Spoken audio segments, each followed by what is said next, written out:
Jy luister na die Fairies and Folklore podcast deur Ronel.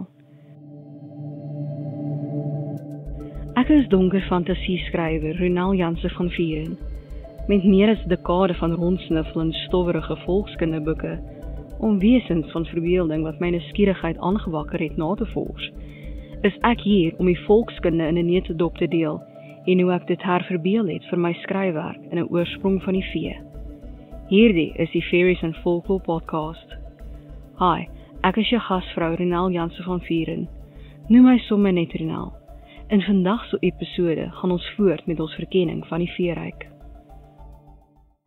Hierdie episode is geborg deur my boek Eens, Verhale, Mythes en Legendes van Veerie, beskikbaar in meeste formate.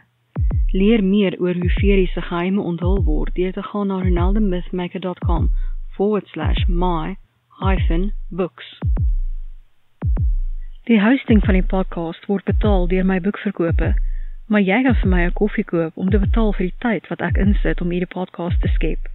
Gaan na buymeacoffee.com/Ronel om my te ondersteun. Dit kan eenmalig wees, of jy kan my weer in die toekoms borg. Jy kan ook altyd die podcast as 'n luisterboek koop om te help met die hosting. Gaan na payup.com/Ronel Janse van Vieren/collection/Fairies and Folklore podcast audiobooks om my te ondersteun.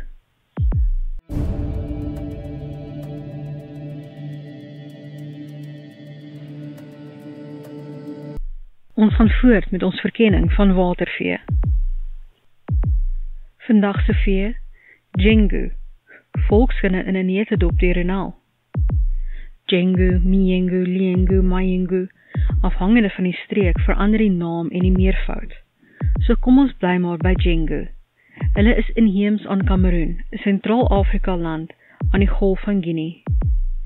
Die Jengu is tipies pragtige meerminde met lang hare en gapende glimlagte, wat soos die mense wat op die oewer bly pas, in etnisiteit en 'n hul keuse van bykomstighede. Hulle woon in riviere en die see en bring geluk aan hul aanbidders. Onder hul magte is die taak van tussenganger tussen mense en die geestewêreld, heel waarskynlik ander vee, en die mag om siektes te genees. Die Jengu is gekoppel aan Mami Wata, 'n belangrike Afrika watergees. Daar is selfs 'n Jengu kultus. Ons sal nie daarop ingaan nie, maar hierdie watervee word beslis deeglik deur sterflinge aanbid. En nou vir my interpretasie van die vee in 'n oorsprong van die vee, Jengu. Enkelvoud, Jengu. Meervoud, Miengu. Watervee wat uiters lojaal is aan Mami Wata. Hulle het 'n sterk invloed op Afrika volkskunde en word gewoonlik met Mami Wata geassosieer. Hulle lyk soos meerminne met geel en groen hare.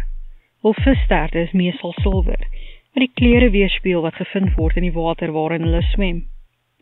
Hulle glimlag baie. Hulle het gapings tussen hul voortande. Hulle hou ook daarvan om te giggel.